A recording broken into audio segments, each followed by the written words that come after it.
مساء الخير اعزائي المشاهدين، عاملين ايه؟ يا رب تكونوا بخير. النهارده جايب لكم 5 فنادق زي ما انتم شايفين كده. فنادق حلوه قوي، فيها كل المواصفات اللي احنا عايزينها، وفيها متوسطه اللي هي ولا غاليه قوي ولا برضه رخيصه، حاجه كده على قد الايد، وفيها كل اللي احنا نفسنا فيه من نظافه ومعامله حلوه، اكوا بارك، شواطئ رمليه، وفنادق على قد الايد. لو انت اول مره تشوفني ما تنساش القناه بتاعتنا ديت قناه بتاعت خروجات وفسح وتنطيط وفنادق واكتيفيتيز. فانت لو من هواة التنطيط وبتحب الفسح والسفر والحاجات الحلوه دي، يبقى القناه دي معموله عشانك. هتلاقي فيها خروجات كتير وفسح كتير وكمان فنادق كتير. وما تنساش لو انت بقى اول مره تشوفني، تنزل دلوقتي تشترك في القناه وتفعل الجرس عشان يصلك كل جديد. ويلا بينا نبدا الفيديو.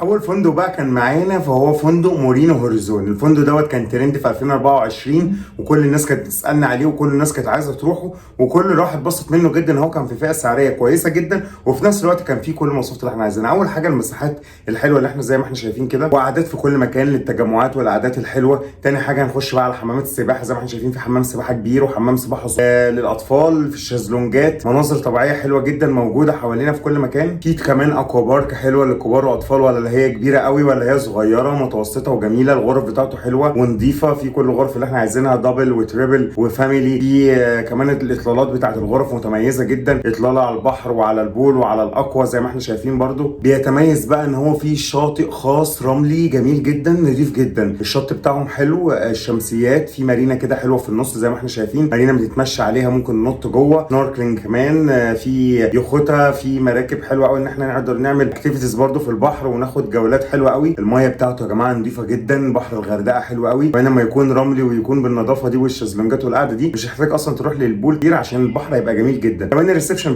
بتاعه حلو ومكيف، في قعدات حلوه كتير. الريسبشن الاكل بتاعه حلو، المطاعم بتاعته مختلفه، قعدات اندور واوت دور، ما حدش اشتكى من الاكل هناك. احنا هنشوف طبعا تقييماته ممكن تكون وحشه شويه على البوكينج، بس ده عشان كان اداره قديمه باسم قديم وكان فندق قديم، بس طبعا اتجدد بالكامل والكل اتغير واداره الفندق اتغيرت، وده غير حاجات كتير قوي في الفندق نقدر نقول ان هو في الفئه السعريه بتاعته كويس جدا، بالمقابل القيمه اللي هو بيقدمها لنا ان الاكل حلو والاكوا كويسه وحمامات سباحه وشاطئ رملي وحفلات ليليه وكيدز اريا. كل اللي نفسك فيه من افراد الاسره كلها هتلاقيه في الفندق دوت، وطبعا اسعاره حلوه جدا. ابعت لي قول لي انت عايز تروح امتى بالظبط وانا اقول لك افضل سعر للتوقيت دوت كام. ما تنساش تبعت لي التاريخ، ابعت لي عددكم كام عشان اقول لك انتوا المفروض تاخد غرفه ايه، دبل ولا تريبل ولا دبل ولا سنجل ولا ايه، واقول لك اسعارها كام بالظبط، التوقيت اللي انت عايز تروح فيه. وطبعا احنا بتحجز، لو عايز تحجز معانا هتتابعنا على رقم الواتس اللي هيظهر قدامك دلوقتي. قول لي كل التفاصيل اللي انت عايزها، بس انت التاريخ بتاعك وعددكم كام وعدد الاطفال واعمارهم، وانا هقول لك التكلفه كام بالظبط. لو عايز معانا تمام، مش عايز تحجز معانا مفيش مشكله، استفسر عن اي حاجه انت نفسك فيها واحنا تحت. تاني بقى فندق معانا فهو برده فندق جيفتون ازور. الجيفتون ازور وبرده مورينو هوريزون من الفنادق اللي هي قريبه قوي لطريق الكورنيش وسط البلد، بنقي لكم حاجات كده قريبه وفيها كل المميزات. جيفتون ازور ما فيهوش اي عيب يا جماعه، شغال عليه بقالي سنتين ثلاثه، ما حدش اشتكى منه ولا مره، ما جاليش منه ولا شكوى، غير ان هو ما فيهوش اكوا بارك. يعني هو لو كان فيه اكوا بارك كان هيبقى بالنسبه لي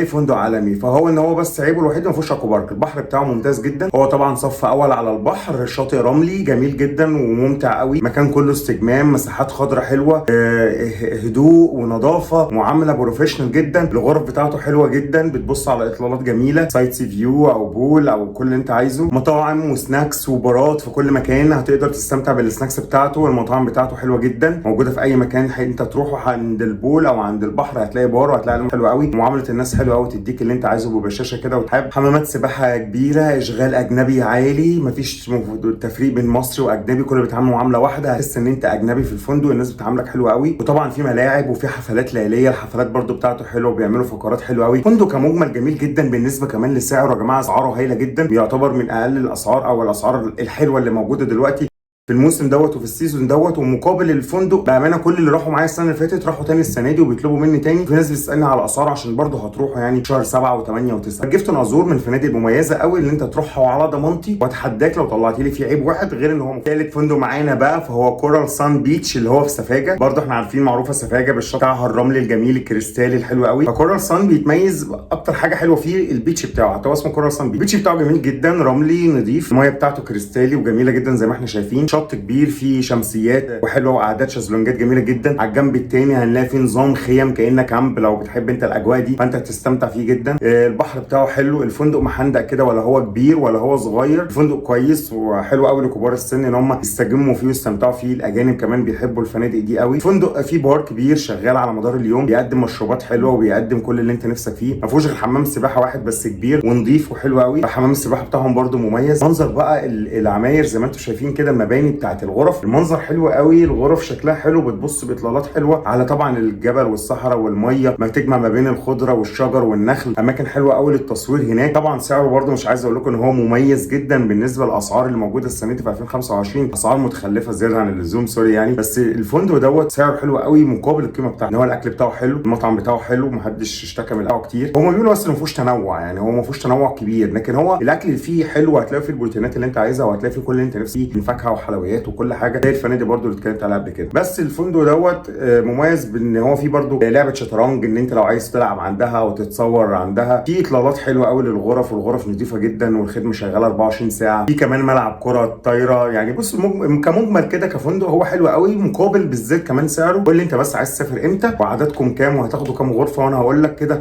المفروض عددكم ده ياخد غرف ايه واسعارها ايه، التوقيت اللي انتوا هتسافروا فيه ده. زي ما احنا عارفين ان الفنادق كلها كل شهر فيه سعر وسعرين. شهر 6 لوحده فيه 3 اسعار، فعشان بس اختلافات الاسعار فانت مش عارف اقول اسعار فندق في الفيديو. بس انت قول لي انت عايز تسافر امتى في الكومنتس، وانا هرد عليك بالاسعار على طول، وسعر غرفه الدبل او سعر الفرد زي ما انت حابب تعرف. انا رابع بقى فندق معانا، فهو من اقرب الفنادق لقلبي، هو والجيفتون ازور. هو فندق مارلين ان ازور. مارلين ان ازور من الفنادق الحلوه قوي، فخمه جدا جدا. بقى انا مش متخيل ازاي من زمان اسعاره كده. الفندق ده يستحق ان اسعاره تبقى اكتر من كده، بس هو طبعا دي حاجه حلوه ان هو بالسعر ده. فندق جميل جدا. هو عيبه الوحيد انه صف تاني، بس البحر بتاعه ممتاز وفوق الممتاز. بس يعني الغرف بتاعته بتبص على البحر، سايت سي فيو حلو قوي. في غرف على البول، الريسبشن جميل وحلو. الحمام سباحه كبير وجميل. الغرف بتاعته مميزه زي ما احنا شايفين، في دبل، في تريبل، فاميلي، في غرف ارضي كده تحس ان انت نظام شاليهات. فندق فيه ستيج كده جميل قوي ان انت تقعد تستمتع فيه بالليل مع الحفلات والحاجات دي. وبيعملوا برده حاجات الصبح، الانيميشن بتاعهم جامد جدا. في ركن كده اسمه نيمو كده، كيدز اريا كده، بيقعدوا يلعبوا فيها الاطفال ويعملوا له كده فيها كلاب برده، اغاني ورقص وتنطيط. الاطفال هتحب قوي. كورنر دوت بتاع نيمو دوت. بنلاقي فيه كمان جيم حلو قوي، فيه العاب رياضيه كتير جدا تقدر تلعب وتستمتع بيه كل يوم وتعمل رياضه. حمامات بالسباحه بتاعته نظيفه، وعلى طول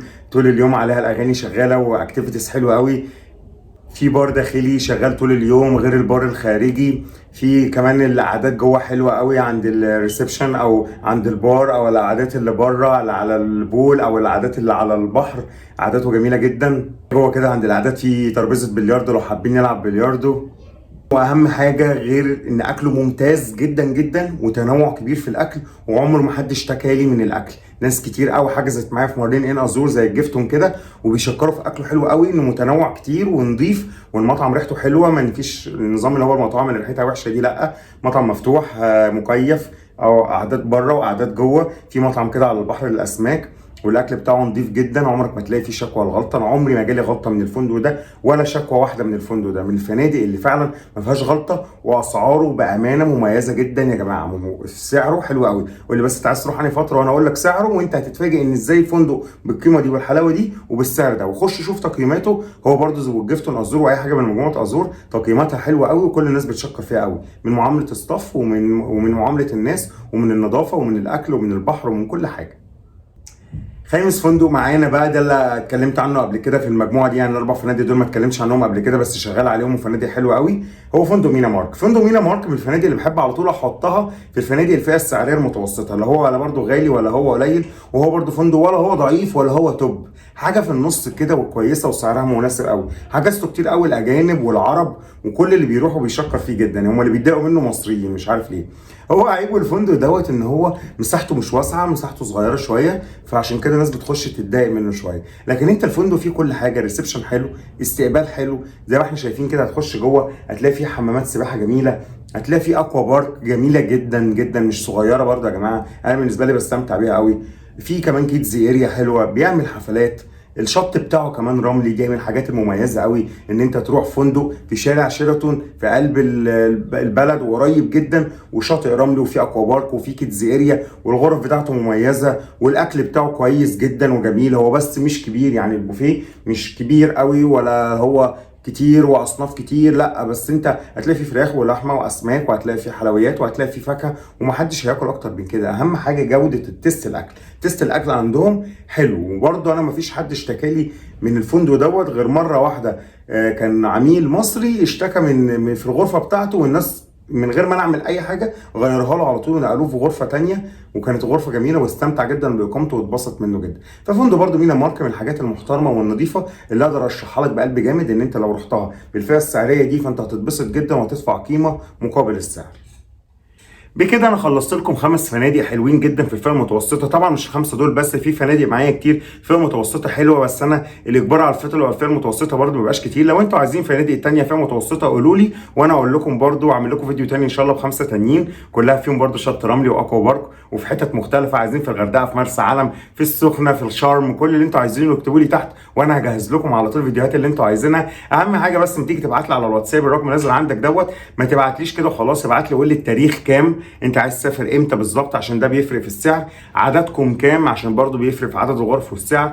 عدد الاطفال واعمارهم، عشان في ناس مش مدركه بسياسه الاطفال اللي بيبقى معاهم ساعات اطفال 13 و14 سنه وفاكرينه طفل. فوق 12 سنه ده بيعتبر فرد يا جماعه. وطبعا في فنادق فوق 6 سنين بيعتبروه نص فرد، او بيبقى ليه 400 جنيه في الليله او 500 جنيه الليله حسب الفندق. فانت مهم جدا تبعت لي التاريخ، تبعت لي عددكم كام، عدد الاطفال واعمارهم، وعدد الليالي. ولو انت برضو مش عايز من الفنادق دي وعايز نعرف تروح لك فنادق ومعاك بادجت معين، ابعت لي بس قول لي انا عايز اسافر انا ومثلا ومراتي ومعايا طفلين عمرهم كذا وكذا في تاريخ كذا، ومعايا مثلا 10000 جنيه، معايا 15 12 13، معايا 20 25 30 50. قول لي بس ان انت عددكم كام ومعاك البادجت بتاعك كام، وانا هرشح لك افضل فنادق ممكن تروحها في البادجت بتاعك دوت. وطبعا انت تنقي منهم واقول لك مميزات وعيوب كل واحد فيهم، وانت تختار طبعا اللي انت عايزه. واللي مش عارفنا يرجع لفيديوهاتنا زمان ويرجع للريفيوهات الناس اللي راحت معانا من فنادق اللي احنا اتكلمنا عنها دي، هنلاقي فيه كومنتات كتير انا مثبتها لناس راحت معانا. لو رحنا صفحه الفيسبوك برضو اللي هتظهر دلوقتي قدامكم، او هتلاقوها تحت في الديسكريبشن او في اول كومنت، فالصفحه دي برضو عليها اول باول ناس قاعده شغاله ترد على كل استفساراتك وتقول لك كل اسعارك على طول، كل اللي نفسك فيه. لو انت اول مره شفنا بس ما تنساش المهم تدعمنا بلايك وتشترك في القناه وتفعل الجرس عشان يوصلك كل جديد. وشكرا للمتابعه، سلام.